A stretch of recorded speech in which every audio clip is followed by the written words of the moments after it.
2 मई 2022 के दिन पटना शहर के फुलवारी शरीफ गांव में सुबह सुबह एक लड़का अपने घर में उठा और जैसे वो अपने कमरे से निकलकर अपने लिविंग रूम में गया, उसे वहां अपने पिता की लाश फर्श पर पड़ी हुई दिखाई दी, जिसे देखकर वो बहुत ज्यादा हैरान हो गया। वो चिल्लाने लगा, रोने लगा और रोते रोते बाहर आया। उसने अपने पड़ोसियों को इकट्ठा किया, जिसके बाद पुलिस मौके पर पहुंची और पुलिस ने उस लाश को वहां से उठाकर पोस्टमार्टम के लिए भेजा। दोस्तों, अब ये लाश किसकी थी और यहाँ क्या कुछ हुआ था, ये बताने से पहले मेरी आप सबसे एक रिक्वेस्ट है कि वीडियो पसंद आए तो लाइक जरूर करें और ऐसी ही इंटरेस्टिंग क्राइम स्टोरी सुनने के लिए हमारे क्राइम एक्सप्रेस चैनल को सब्सक्राइब जरूर करें और सब्सक्राइब बटन के बगल में बने बेल आइकन को दबाना ना भूलें। तो चलिए कहानी शुरू करते हैं। दोस्तों, आज की कहानी शहनाज और जफरुद्दीन की है। पटना के नजदीक फुलवारी शरीफ में शहनाज पढ़ लिख कर बड़ी हुई तो उसकी शादी की बात उसके घर वाले करने लगे। बिहार के लखीसराय में शहनाज के घर के लिए एक अच्छा रिश्ता भी मिल गया, जिसका नाम जफरुद्दीन था, जो अपनी इलेक्ट्रिकल इंजीनियरिंग की पढ़ाई पूरी करने के बाद सऊदी अरब में नौकरी कर रहा था। जफरुद्दीन सऊदी में अच्छा पैसा कमा रहा था, इसलिए शहनाज के पिता को अपनी बेटी के लिए ये रिश्ता एकदम परफेक्ट लगा। दोनों के घर वालों की रजामंदी से धूमधाम से शादी कर दी गई। कुछ साल बाद ही दोनों के 2 बेटे हुए। इसी दौरान जफरुद्दीन सऊदी अरब की नौकरी छोड़कर भारत आ जाता है और नोएडा में नौकरी करने लगता है। कुछ ही रोज बाद जफरुद्दीन बीवी बच्चों को भी नोएडा में बुला लेता है और किराए का मकान लेकर यहीं रहने लगता है। 2 साल बाद 3 मई 2022 को ईद थी। जफरुद्दीन और उसकी बीवी शहनाज ने ईद अपने परिवार वालों के साथ मनाने के लिए फुलवारी शरीफ जाने का फैसला लिया। दरअसल जफरुद्दीन ने शहनाज के कहने पर फुलवारी शरीफ में अपना भी एक घर बनवा रखा था, क्योंकि शहनाज अपने ससुराल में नहीं रहना चाहती थी, उसे अपने मायके के पास ही रहना था और जफरुद्दीन भी नौकरी की वजह से ज्यादातर समय देश से बाहर ही रहता था, इसलिए वो भी शहनाज की ये जिद आसानी से मान जाता है। जफरुद्दीन, शहनाज, उसके दोनों बेटे जिसमें से एक की उम्र 10 साल की थी और एक की 4 साल की थी, ये चारों यहाँ नोएडा से दिल्ली आए और इन्होंने दिल्ली से पटना के लिए फ्लाइट पकड़ी और अपने उसी घर में चले गए जो यहाँ जफरुद्दीन ने बनवा रखा था। खैर, अब ये पूरा परिवार 1 मई के दोपहर होते होते पटना पहुँच चुका था और जब इन्होंने अपना वो घर खोला तो ये घर अंदर से बहुत ज्यादा गंदा था, क्योंकि ये काफी टाइम से बंद पड़ा हुआ था। फिर सभी ने मिलकर इसकी साफ सफाई करी। शाम होते होते जफरुद्दीन ने सोचा कि क्यों न वो मार्केट से जाकर थोड़ा सा सामान वगैरह ले आए। रोजा इफ्तार के बाद उसने अपने बड़े बेटे को अपने साथ लिया और सामान लेने के लिए बाजार निकल गया, जबकि घर में उसकी पत्नी शहनाज और उसका छोटा बेटा मौजूद था। थोड़ी देर बाद वो सामान लेकर वापस अपने घर आता है और फिर रात में सभी ने एक साथ मिलकर खाना खाया और इसके बाद सभी अपने अपने कमरे में सोने के लिए चले गए। लेकिन जब 2 मई की सुबह सभी उठे तो जफरुद्दीन के सबसे बड़े बेटे ने ही सबसे पहले अपने पिता की लाश लिविंग रूम में पड़ी हुई देखी, जिसके बाद आसपास के इलाके में हल्ला मच गया। सभी इस घर के अंदर देखने आने लगे कि आखिर इस घर के अंदर हुआ क्या था और जफरुद्दीन को आखिर किसने मारा। खैर, अब तुरंत पुलिस को मौके पर बुलाया गया। पुलिस अंदर घुसी। पुलिस ने अंदर से सारे सबूत उठाए और जफरुद्दीन की लाश भी उठाई। उसे पोस्टमार्टम के लिए भेजा गया और यही सबूत उठाते उठाते उनको यहाँ जफरुद्दीन की लाश के पास ही एक प्रेशर कुकर पड़ा हुआ दिखाई दिया, जो कि ढक्कन से बंद था। और जब पुलिस ने इस कुकर को ध्यान से देखा तो उनको पता चला कि यही मर्डर वेपन है, क्योंकि ये पूरी तरह से जफरुद्दीन के खून से सना हुआ था। उसके ऊपर जफरुद्दीन के सर के बहुत सारे बाल लगे हुए थे, क्योंकि इसी कुकर से जफरुद्दीन के सर पर हमला किया गया था और उसका सिर पूरी तरह से कुचल दिया गया था। जी हाँ, इतनी बेरहमी से जफरुद्दीन को मारा गया था कि उसकी पत्नी और उसके बच्चे तक जफरुद्दीन को पहचान नहीं पा रहे थे। सिर्फ कपड़ों के बिहाफ पर ही यहाँ जफरुद्दीन को पहचाना गया। खैर, अब यहाँ से पुलिस की पूछताछ का सिलसिला शुरू होता है। पूछताछ में सबसे पहले पुलिस ने पड़ोसियों से पूछा कि क्या किसी ने रात को यहाँ से आते जाते किसी को देखा या फिर किसी ने कोई आवाज सुनी, तो सभी ने मना कर दिया। जिसके बाद अब घर के अंदर से ही लोगों को उठाना स्टार्ट किया गया और उनसे पूछताछ स्टार्ट की गई। सबसे पहले यहाँ किसी और से नहीं बल्कि जफरुद्दीन की पत्नी शहनाज को बैठाकर उससे पूछताछ की गई और उसने बताया कि रात को सभी खाना खाने के बाद अपने अपने कमरे में सोने गए। जफरुद्दीन और मैं एक साथ अपने कमरे में सो रहे थे। फिर रात को तकरीबन 3 बजे मेरी आंख खुली, क्योंकि बाहर लिविंग रूम में खटपट की आवाज आ रही थी। ये आवाज सुनकर तुरंत मैं अपने रूम से बाहर निकली और लिविंग रूम में गई। वहाँ मैंने देखा कि 2 लोग जिन्होंने नकाब पहना हुआ था वो जफरुद्दीन के साथ लड़ रहे हैं। असल में ये दोनों लोग चोरी करने के लिए यहाँ आए थे, लेकिन इससे पहले कि वो चोरी कर पाते जफरुद्दीन की यहाँ आंख खुल गई और वो उन चोरों के साथ ही भिड़ गए। खैर, जब शहनाज मौके पर पहुंची तो वो भी जफरुद्दीन की मदद करने के के लिए बीच लड़ाई में कूद पड़ी, लेकिन उन चोरों ने शहनाज को भी नहीं बख्शा। उसके भी सर पर 2 बार वार किए और उसके गले में जो सोने की चैन थी उसे तोड़कर उन चोरों ने शहनाज को एक नशीली दवाई सुंघाई, जिससे वो बेहोश होकर वहीं गिर गई। जिसके बाद उसे होश तभी आया जब उसका बड़ा बेटा सुबह सुबह अपने कमरे से बाहर निकल कर आया और उसने शोर मचाना शुरू किया। जब उन दोनों बेटों से बात की गई तो उन्होंने ये कहा कि उनको रात को ऐसी कोई आवाज सुनाई नहीं दी। अगर ऐसी आवाज सुनाई देती तो उनकी आंख जरूर खुल जाती। इधर पूरी जांच पड़ताल के बाद पुलिस को शहनाज पर शक होने लगा था, क्योंकि जफरुद्दीन के घर के अंदर आने जाने का रास्ता सिर्फ एक ही था। एक ही दरवाजा था जहां से लोग या तो अंदर आ सकते थे या बाहर जा सकते थे, लेकिन उस दरवाजे पर कोई फोर्स एंट्री के निशान नहीं थे। ऐसा लग ही नहीं रहा था कि कहीं से ये दरवाजे के ताले को तोड़ा गया है या फिर कुंडी को तोड़ा गया हो, क्योंकि वो बिल्कुल नॉर्मली बंद था। और जब शहनाज से इसके बारे में पूछा गया तो उसने कहा कि हो सकता है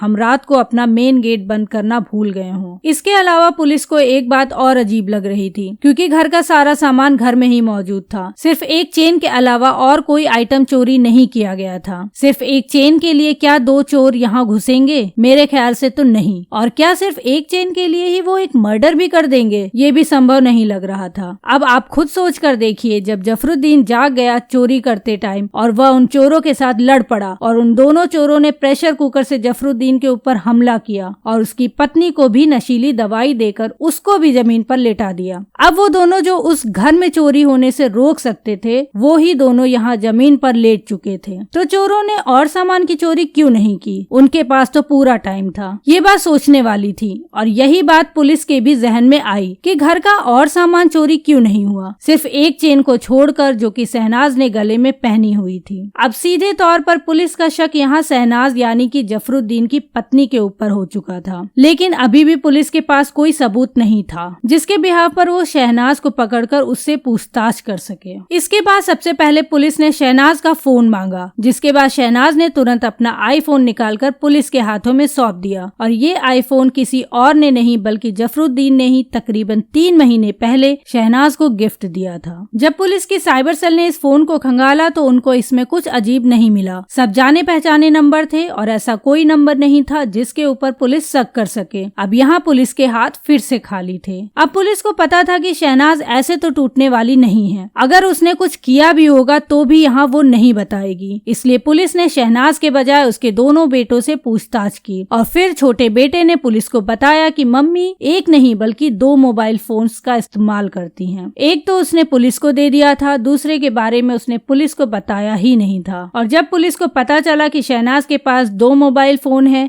तो वो तुरंत शहनाज के पास गए और उस पर दबाव डालकर उन्होंने वो दूसरा मोबाइल फोन भी निकलवा लिया। पुलिस ने जब दूसरा फोन साइबर सेल को दिया तो उस फोन के बारे में जो जानकारी पुलिस को मिली उससे शहनाज की सारी काली करतूतें पुलिस के सामने आ गई। उस फोन के अंदर जो सिम कार्ड था वह किसी कमाल उर्फ नन्हे के नाम पर था और उस फोन से सिर्फ और सिर्फ कमाल उर्फ नन्हे से ही बात की जाती थी। अब यहाँ सारा केस साफ हो चुका था। ये मामला एक्स्ट्रा मैरिटल अफेयर या फिर हम प्रेम प्रसंग का भी कह सकते हैं। 27 जून 2022 के दिन शहनाज और कमाल उर्फ नन्हे दोनों को ही गिरफ्तार कर लिया गया और इन दोनों को आमने सामने बैठाकर इनसे पूछताछ की गई। पहले तो शहनाज इधर उधर बात को घुमाती रही, लेकिन जब पुलिस ने कड़ाई से पूछताछ की तो शहनाज और नन्हे ने सारी कहानी पुलिस को बताई। शहनाज ने बताया कि जब वो 5वीं क्लास में थी, उम्र करीब 13-14 साल, इसी छोटी उम्र में शहनाज की कमाल नाम के स्कूल में पढ़ने वाले लड़के से दोस्ती हो गई। देखते ही देखते ये बात पूरे स्कूल में फैल गई। धीरे धीरे ये बात स्कूल के प्रिंसिपल तक पहुंची तो दोनों के माँ बाप को बुलाया गया, जिसके बाद दोनों को वार्निंग दी गई। इसके बाद भी दोनों नहीं माने तो स्कूल से निकाल दिया गया। स्कूल से निकाले जाने के बाद शहनाज ने दूसरे स्कूल में दाखिला ले लिया और इधर कमाल पढ़ाई छोड़ देता है। अब क्योंकि वो पढ़ाई छोड़ चुका था तो उसे कोई काम धंधा करना था और यही चीज सोचकर उसने बिजली की कारीगरी सीखी और वो एक इलेक्ट्रीशियन बन गया और शहनाज के ही गाँव में काम काज करने लगा। समय के साथ साथ दोनों बड़े हो रहे थे और एक दूसरे से शादी करना चाहते थे। मुश्किल ये थी कि शहनाज बड़े घर से थी और कमाल छोटा मोटा इलेक्ट्रीशियन। इसी बीच शहनाज के घर वालों ने लड़का देखना शुरू किया और जल्द ही उसकी शादी जफरुद्दीन से कर दी गई। चूँकि जफरुद्दीन सऊदी अरब में नौकरी करता था तो उसका ज्यादा वक्त विदेश में रहना होता था, तो शहनाज शादी के बाद भी कमाल से मिलने जुलने लगी। अब कोई रोक टोक नहीं थी। सऊदी अरब में कमाए पैसों से जफरुद्दीन ने ससुराल के करीब में जमीन खरीद कर घर बनाया ताकि बच्चों की ठीक से परवरिश हो सके। अब